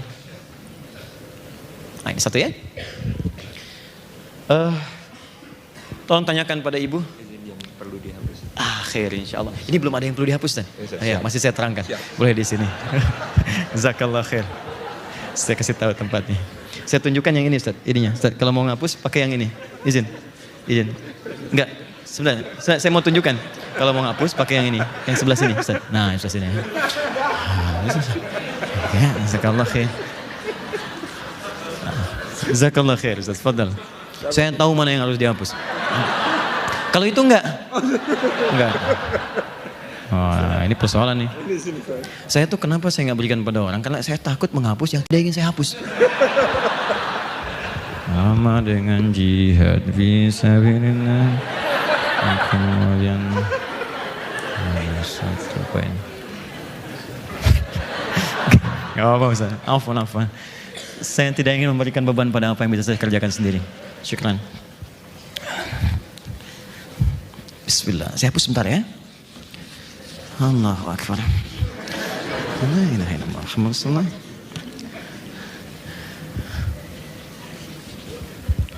Ustaz, saya sisakan sedikit bantu. Syukran, jazakallah khair. Allahumma salli ala sayyidina Muhammad. Ini sahabat saya Ustaz Salim fillah. Ya. Semoga Allah kumpulkan kita di surga insyaallah. Allahu Akbar. Sudah Ustaz, nanti penghapusnya hilang, papan tulisnya kosong. Syukran. Saya kembali ya sambil beliau. Nanti Ustaz tolong kalau saya keliru diluruskan ya. Baik, yuk kita sama-sama kembali lagi. Jadi yang pertama, coba hari ini tanya ibu. Telepon aja. Dan katakan, "Ma, minta maaf ya kalau selama ini salah." Itu kalimat itu tuh enak loh, di hatinya tuh indah. Dan orang tua tuh langsung ada sentuhan sendiri. Dan tiba-tiba air mata keluar aja gitu. Kalau sudah wafat berdoa. Minta malam, "Ya Allah, jika aku pernah berbuat maksiat dalam keadaan ibuku hidup atau ayahku masih hidup, mohon ampuni aku dan kedua orang tuaku." Minta. Ya, terus anak-anak dilihat. Nah, nanti cirinya begini. Saya tutup sebentar. Cirinya, kalau dosa sudah diampuni, ciri yang diampuni dosanya oleh Allah akan dijaga dari perbuatan maksiat lagi. Dijaga. Jadi dia nggak punya kemampuan berbuat maksiat. Misal, dosa mata ya, terus dihapus oleh Allah kesalahannya, gugur. Maka mata itu akan dijaga oleh Allah, tidak berbuat maksiat lagi. Makanya semua kalimat tobat dalam Al-Quran itu seringkali diiringi dengan kata islah. Taba wa aslaha. Tobat kemudian jadi baik. Ya. Telinga, alhamdulillah. Jadi kalau dengar yang kurang bagus, mau menghapus juga ibu silakan. Oh iya, baik silakan. Baik. Ini belum bu. Sudah. Ya, aman lah. Ya, Oke, 2, saya cepat. Jadi yang pertama amal soleh apa namanya? Tobat ya. Ingat ini ya, ingat kalimat saya. Tobat itu mudah diucapkan tapi tidak mudah dilakukan. Gampang, tobat. Buktinya mana? Buktinya mana? Tobat itu butuh pembuktian. Ya. Tobat dari harta yang haram, tinggalkan yang haram. Tobat dari maksiat, jauhi maksiat. 2. Saya cepat supaya kita bisa berdialog. 2, bentuk amal soleh yang kedua, amal saleh. Yang pertama taubat. Yang kedua, saya kasih rumus cepat dari Al-Quran. Kerjakan semua bentuk ibadah yang diperintahkan oleh Allah.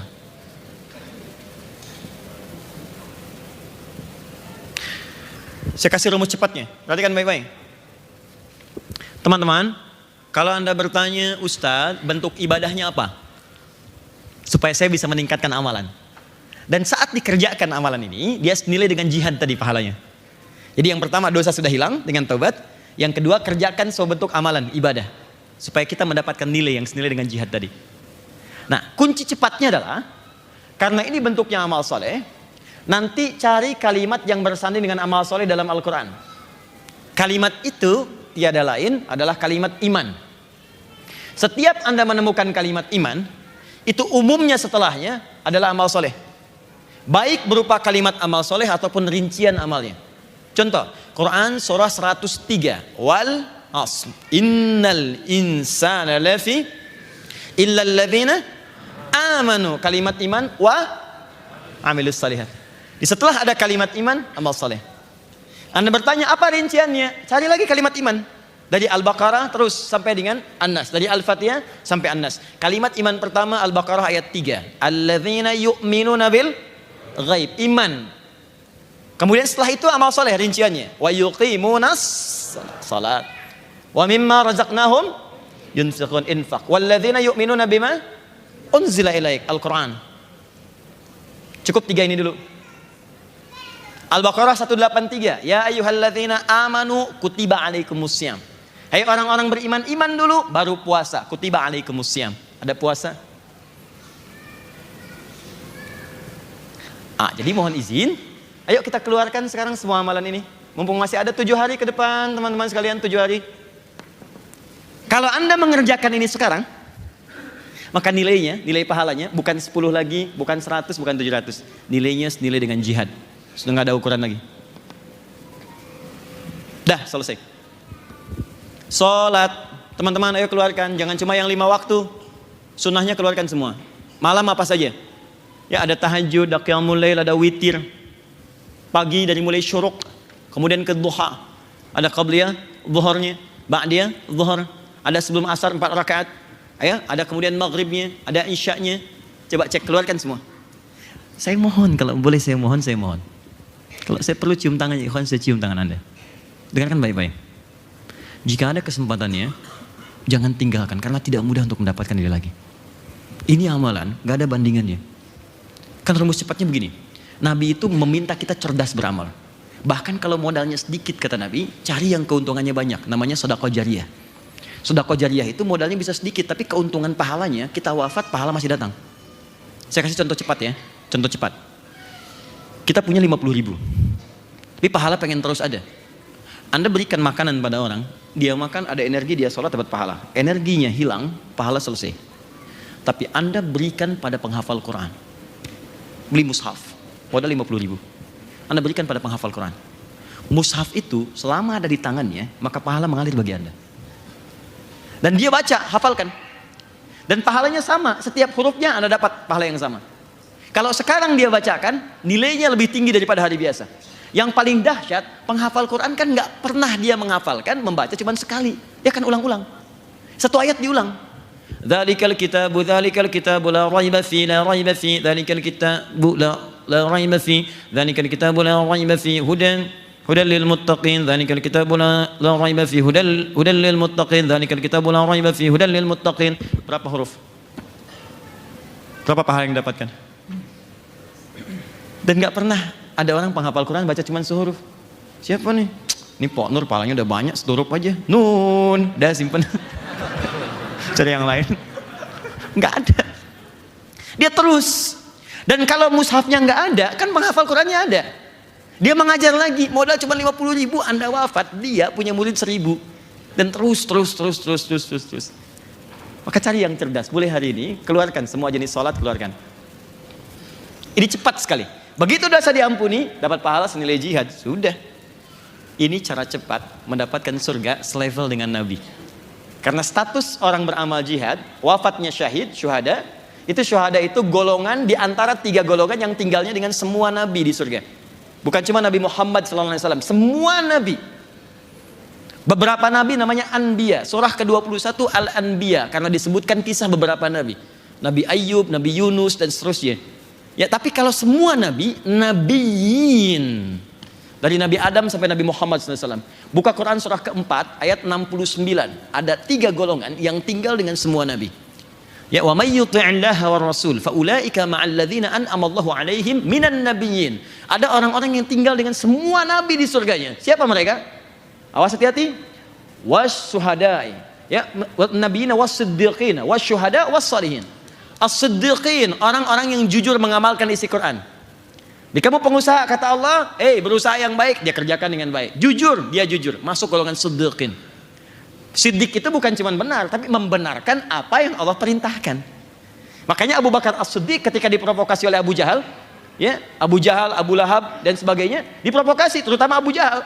Tinggal 1 orang nih, kalau dia ini bisa ikut dengan saya, selesai dakwahnya Muhammad SAW. Rumahnya sahabat Abu Bakar sekarang yang Hotel Hilton. Ya, ini kalau teman-teman ikut umrah atau satu situasi, nanti saya tunjukkan tuh. Ini kalau teman-teman umrah atau haji, dari Zamzam geser Hotel Hilton.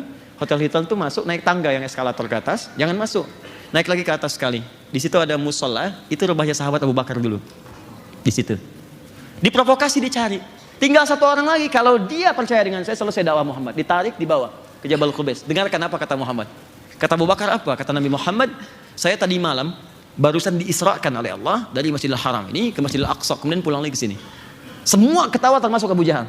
Dikira Abu Bakar akan mengatakan, ya sudah, Muhammad pendusta. Apa kata Abu Bakar?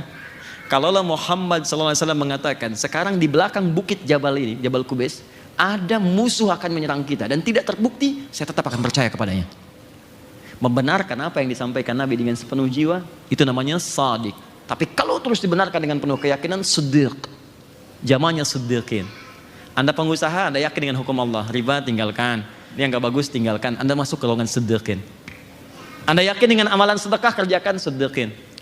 Syuhada ini terakhir solihin. Ya, tidak cukup dengan nama, saya Pak Solihin Ustaz, bisa gak masuk surga dengan Nabi? Tidak. 3 golongan ini. Jadi kalau Anda berhasil wafat saat ini, misalnya wallahu a'lam, wafat sudah amalan tinggi, dosa diampuni karena taubat, dan sesurga dengan Nabi sallallahu alaihi wasallam. Enak kalau ditanya, akhi kamu siapa? Saya Fulan.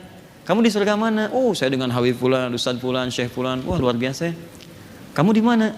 Saya di surga. Adalah di mana sih? Sebelah sana. Karena nggak bisa ngejar karena levelnya tinggi. Tapi yang tinggi bisa turun ke bawah.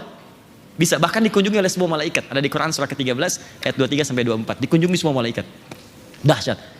Kamu di mana? Kamu dengan siapa? Depan saya Nabi Ibrahim alaihissalam. Belakang saya Nabi Musa. Samping kiri saya Nabi Yusuf. Masya Allah, ganteng-ganteng Nabi. Dulu ente nonton sinetron ganteng-ganteng serigala. Ini ganteng-ganteng Nabi. Samping kanan saya Nabi Muhammad SAW. Indah. Nah ini amalannya. Terus puncaknya nanti saat Idul Adha. Bagi yang berkurban siapkan izin ya, mengingatkan sebelum kita berdialog, kurang lebih ada 20 menit ke depan atau 15 menit lah ya. Kalau sudah berniat kurban, tolong jangan potong kuku dan rambut yang melekat di tubuh sampai disembelih hewannya. Ya, sampai disembelih hewannya. Memang ada yang berpendapat hewan kurban, tapi saya tidak mohon maaf, tidak condong pada pendapat ini. Yang lebih kuat itu jangan potong kuku dan rambut yang melekat pada orang yang akan berkurbannya. Dalilnya hadis Muslim jilid yang ke-7. Kemudian di nomor hadis 1977, paling kanan sebelah atas dari Ummu Salamah radhiyallahu taala anha. Beliau berkata dari Nabi sallallahu alaihi wasallam, "Idza ahalla hilal dzil hijjah wa arada ahadukum an yudhhiya fala yamassanna min sya'rihi wa adfarihi syai'a." Kalau ada seorang di antara Anda ingin berkurban, kemudian tiba awal Dzulhijjah, sudah siap dengan hewan kurbannya. Jadi teman-teman sudah siap, sudah beli nih, sudah bayar. Maka jangan sentuh, jangan potong semua rambut yang melekat pada tubuhnya dari rambut sampai bagian bawah plus kuku. Ya, jangan disentuh sampai hewan kurban disembelih. Begitu selesai, terus berdoa tadi, baru kemudian kita boleh cukur, boleh potong. Apa hikmahnya? Supaya Allah berkenan mengampuni semua dosa dari ujung kepala sampai ujung kaki di kukunya. Khawatirnya sebelum diampuni terpisah itu dan pernah berbuat maksiat bersaksi di hadapan Allah. Walaupun diampuni juga, cuman dia bersaksi. Mirip orang masuk pengadilan. Dibuka semuanya, cuman vonisnya bebas. Vonis bebas, cuman dibuka. Ada orang yang bersaksi semua di hadapan Allah, cuma ditutup oleh Allah. Tapi kan malu juga di hadapan Allah dibuka. Lebih baik tempat SP3 kan? Nggak dibahas, selesai. Dipotong semua, habiskan semua. Begitu di sana membaca Bismillahi Allahu Akbar, lontar jumrah, di sini menyembelih. Sifat hewani kita sembelih. Bismillahi Allahu Akbar dengan bacaan yang sama. Tanggalnya sama, 10. Bismillahi Allahu Akbar. Baru menghadap ke kiblat, inni wajjahtu wajhiya lilladzi fataras samawati wal arda hanifan musliman wa ana minal musyrikin. Inna salati wa nusuki wa mahyaya wa mamati lillahi rabbil alamin. La syarika lahu bidzalika umirtu wa ana. Banyak diucapkan, tapi yang jarang masuk ke hati. Ya Allah, hari ini aku pasrahkan diriku sepenuh hati dan jiwaku, sepenuh diriku. Jika aku pernah beramal sampai dengan korbanku saat ini, maka semua aku niatkan untukmu ya Allah. Ya Allah, jika aku masih ada punya kesempatan hidup dari mulai saat ini, maka mohon bimbing aku lebih baik daripada hari sebelumnya. Tapi jika aku wafat hari ini ya Allah, mau mati, mohon jadikan wafatku wafat yang baik dalam hari ini. Jika engkau masih berikan aku kesempatan untuk menjalani kehidupan, aku berjanji mulai detik ini, aku akan tunduk patuh pada semua ketentuan. Wa ana minal muslimin atau wa ana awwalul muslimin. Kalau ada orang pertama yang akan tunduk, aku sekarang orang pertama yang akan tunduk ya Allah. Aku berjanji akan jadi muslim yang lebih baik lagi daripada hari sebelumnya. Tidak cukup dengan amin, itu harus kita lakukan. Sembelih hewannya, hadirkan kekuatannya, dan rasakan hasilnya. Nah itu yang saya sampaikan kesempatan kali ini. Saya mohon izin saya simpan dulu untuk fikih salat, karena saya khawatir kita ketemu bulan depan atau mungkin tidak ketemu tapi kita tidak ingat dengan amalan ini. Ya, selebihnya kita diskusi sejenak teman-teman sekalian. Ada waktu mungkin sekitar 10 menit, 15 menit. Ya, sekitar 15 menit ya, paling maksimal sebelum masuk ke zuhur. Kalau ada yang kurang jelas atau ingin meluruskan, ingin mengoreksi, saya perkenankan dan kita bisa berdialog untuk itu. Ada pertanyaan? Saya mau tanya sebentar. Jelas uraian saya? Jelas. Paham? Siap mengamalkan? Yakin dengan isi Quran? Siap mengamalkan? Saya cek ya, boleh saya cek ya. Quran surah kelima ayat 100 sampai 101. Ya ayyuhalladzina amanu, hai orang-orang yang sudah menyatakan beriman kepada Allah, la tas'alu an asya'a in tublakum tasu'kum. Jika uraian sudah jelas disampaikan, maka jangan banyak dipertanyakan lagi. Khawatir banyaknya pertanyaan itu yang jelas nanti menjadi semakin tidak jelas. Yakin dengan Al-Quran? Siap mengamalkan? Jelas uraian saya? Ada pertanyaan? Oke, ya silakan. Kalau ada yang tidak terkait dengan hal ini boleh. Saya punya waktu 10 menit ke depan, saya nanti mohon izin. Baik teman-teman, ada yang ingin bertanya, silakan. Wah. Assalamualaikum Ustadz. Assalamualaikum warahmatullahi wabarakatuh. Nama saya Monty. Saya cuman pertanyaannya nggak terkait sama ini, boleh ya Ustadz? Oke, boleh. Profesi saya sebenarnya kan saya 3D artis ya Ustadz ya. Saya cuman mau nanya mengenai Saya pernah dengar ceramah Ustadz juga mengenai hukum-hukum soal dunia yang menghidupkan nyawa itu. Cuman kan kesini-sini alhamdulillah munculnya konten-konten baik mengenai animasi ya Ustadz ya. Iya. Apalagi saya juga pernah dengar dari beberapa sahabat saya kayak ada ulama Syekh Yusuf Qaradawi, dia pernah bilang apabila ada konten-konten yang tidak baik, kenapa nggak dilawan dengan konten-konten baik, apalagi di dunia entertainment. Nah, hukum menghidupkan dalam dunia animasi itu untuk konten-konten yang baik, apalagi sekarang bermunculan, alhamdulillah. Itu menurut Ustadz gimana? Apakah baiknya dianjurkan, apa gimana? Oke. Kasih. Saya akan bawa Anda ke nuansa berpikir dulu, ya, dengan dalil dan kerangka berpikir logika yang kuat, supaya kita bisa paham, ya, kapan ini jatuh haram, kenapa disebut haram, dan kapan dia jatuh boleh disebut halal. Bahkan yang haram kapan jadi halal, yang halal kapan jadi haram. Itu ada dalam fikih. Jadi ada 4 jenis. Yang jelas halalnya innal halala bayyinun. Yang jelas haramnya innal harama bayyinun, ya. Kemudian yang ketiga syubhat, wa bainahuma umurun mushtabihat. Syubhat, enggak jelas halal dengan haram. Nanti yang paling menarik, yang keempat, ada yang halal jadi haram, ada yang haram jadi halal. Ya, dalam keadaan yang sifatnya disebut dengan darurat. Nah, saya mau bicara dulu tentang konteks pertanyaan Anda. Zaman Nabi itu pertama ada gambar, ya, ada patung, bahkan yang 3 dimensi dan sebagainya. Baik, ini dia punya 2 penilaian dari Nabi. Yang pertama yang mutlak, langsung Nabi benci dengan itu. Bahkan mengatakan kalimat-kalimat yang menunjukkan pengharaman mutlak langsung. Haram, musyrik, turun ayat An-Nisa 48, ya, sampai disebut lagi di An-Nisa ayat 116 sebelumnya. Ya, innallaha la yaghfiru an yushraka bihi wa yaghfiru ma duna dzalika liman yasha. Allah enggak akan mengampuni dosa syirik. Syiriknya apa? Dia langsung tunjukkan pada patung. Di surat An-Najm itu, ya, Lata, Uzza, Manat dan seterusnya. Disebutkan yang disembah pada saat itu. Patung-patung sesembahan, patung-patung kemusyrikan. Ada gambar-gambar yang diagungkan. Jadi kalau ngadap ke gambar itu serasa mendapatkan kekuatan spiritual. Ada. Jadi dulu ada 3 golongan yang dimuliakan oleh jahiliyah. Satu penyair, ya, orang di dunia seni, sampai turun surahnya surah ke-26 Asy-Syu'ara. Itu dikecam oleh Quran karena seringkali menghabiskan waktu pada yang tidak penting dan sering berbuat maksiat. Misal ayat 224 Quran surah ke-26, wasyu'ara'u yattabi'uhumul ghawun. Ayat 225-nya, alam tara annahum fi kulli wadin yahimun. Para penyair itu, orang yang pembuat lirik-lirik, ya, seni-seni di masa itu jahiliyah, dia sering menghabiskan waktu pada yang tidak berguna, kata Allah. Pergi ke lembah-lembah sampai lupa dengan istri, lupa dengan anak, lupa dengan keluarga, cuma nyari inspirasi. Setelah datang ilham, kadang minta bantuan jin, balik lagi bikin lirik. Terus cuma disampaikan aja jadi angan-angan. Maka dikenal Imra'il Qais, ada Al-Khutai'ah, Nabi Guh Az-Zibyani. Bikinlah karya-karya yang paling hebat, dituliskan kemudian dengan tinta emas, ditempelkan di Ka'bah, disebut mu'allaqatus sab'ah. Contoh Imra'il Qais, kibkanab min dzikra habibin wa manzili bi saqtili wa bainad dakhuli fa haumali, tempel. Nanti di masa Islam diganti ini dengan kain kiswah, dituliskan dengan Al-Quran dengan tinta emas sampai sekarang. Yang paling menarik, ketika mereka berperilaku ini, Quran tidak langsung mengecam sampai di situ. Ayatnya belum selesai. Sampai ayat 227-nya langsung muncul kalimat illalladzina amanu wa amilus shalihat. Kecuali penyair-penyair beriman yang dia membuat lirik-lirik menjadi amal saleh. Maka muncul Hasan bin Thabit, di sana membuat ejekan tentang Islam, di sini membuat puisi membela Islam. Di sana bikin lirik mencela Islam, di sini bikin lirik kemudian memuji Nabi, memuji Allah dan mempertahankan Islam. Dan itu diakui oleh Al-Quran, ditetapkan sebagai syairun Nabi, pujangganya Nabi sallallahu alaihi wasallam, artisnya Nabi.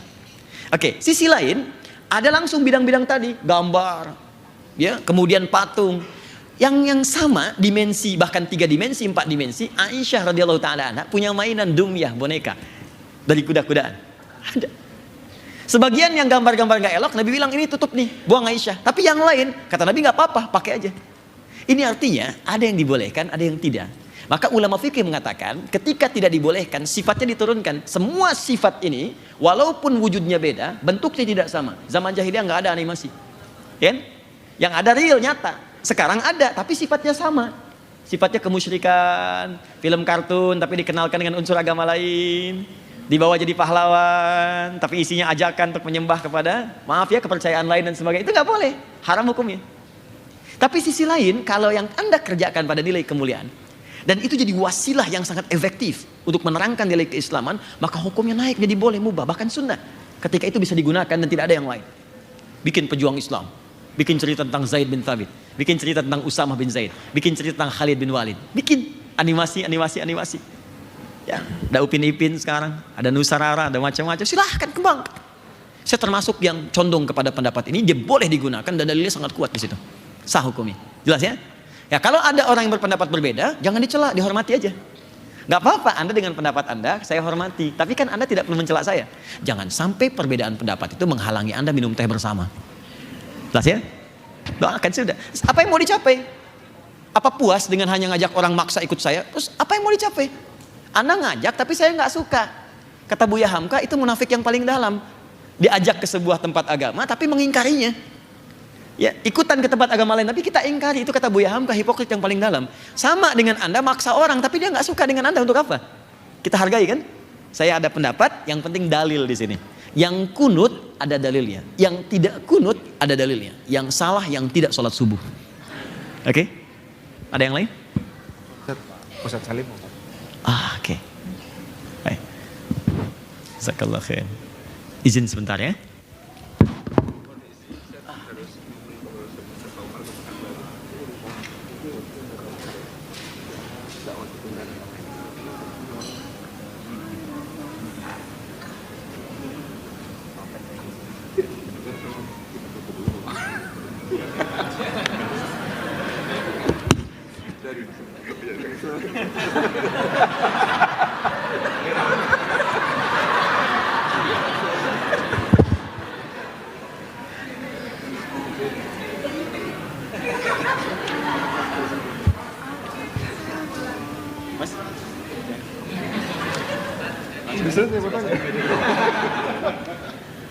Ustaz, apa Ustaz? Ustaz Salim.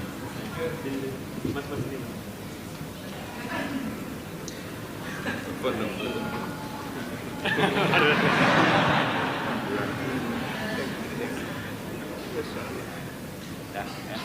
Apa lagi? Udah nggak usah. Sebentar ya. Bismillah Ustaz, bagaimana caranya agar kita selalu bersyukur? Ya, bersyukur, sudah.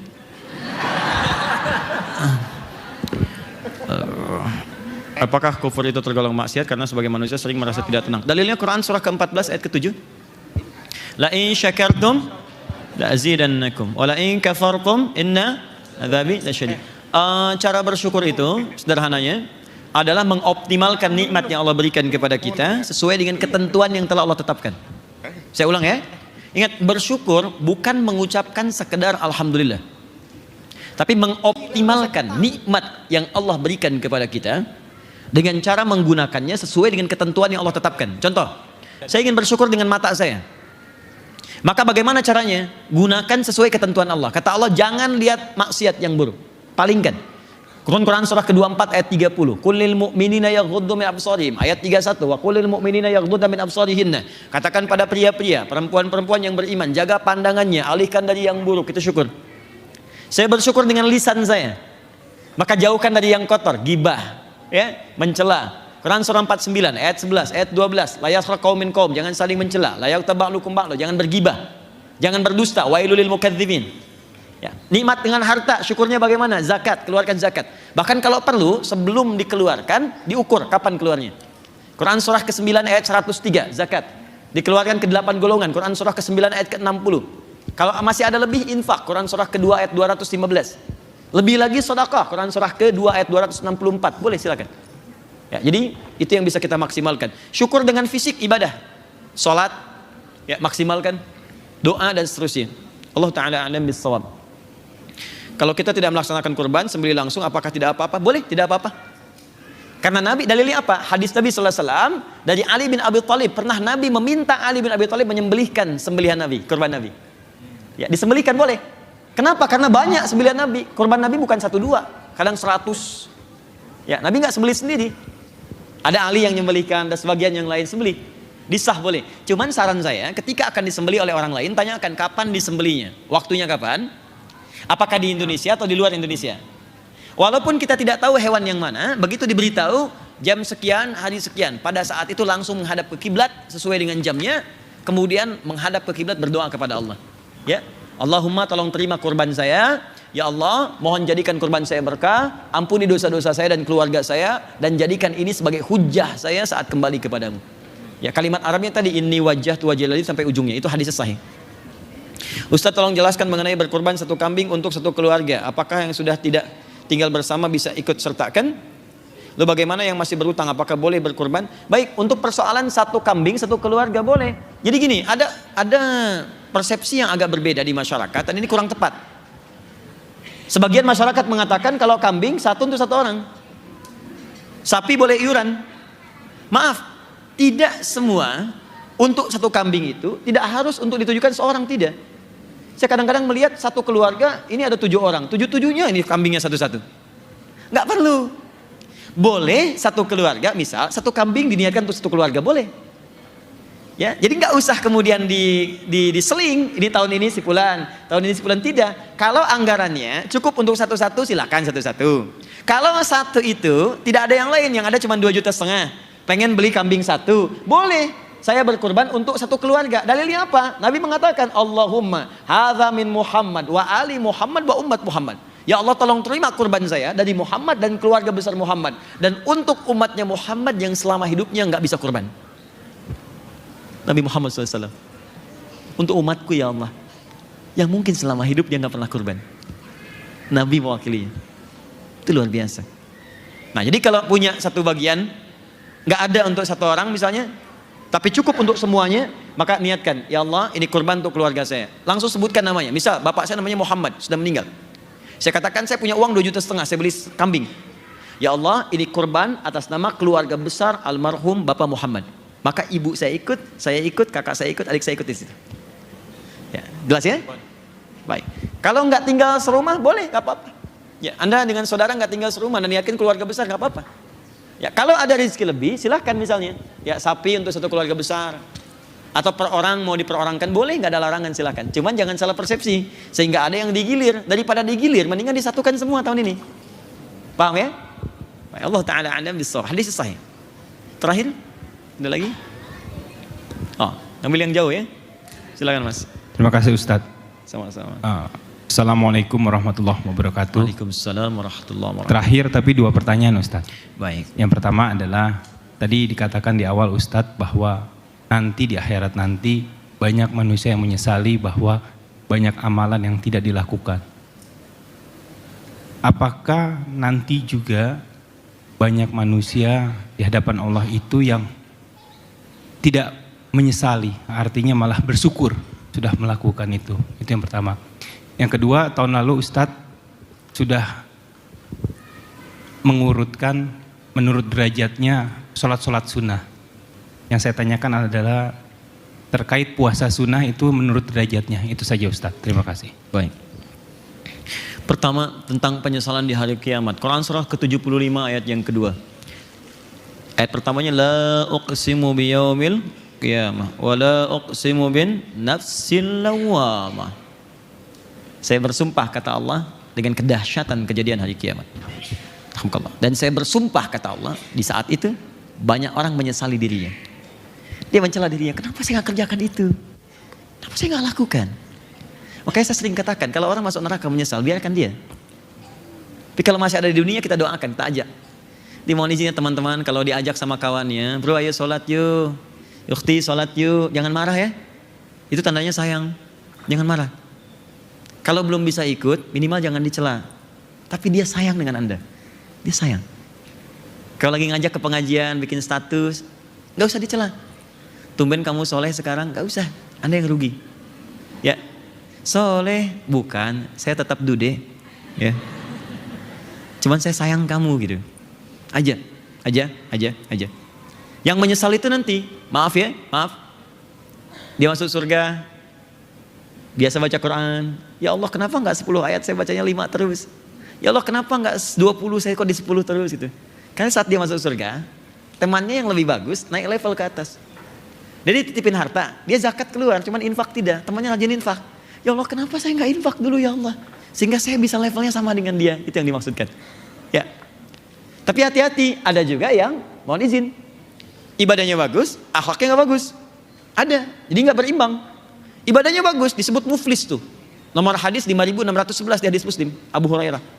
Nah, jadi dia baik tuh, rajin sholat, rajin puasa, cuman mencela juga senang. Ya, maaf berselisih senang. Ada yang bahkan menumpahkan darah.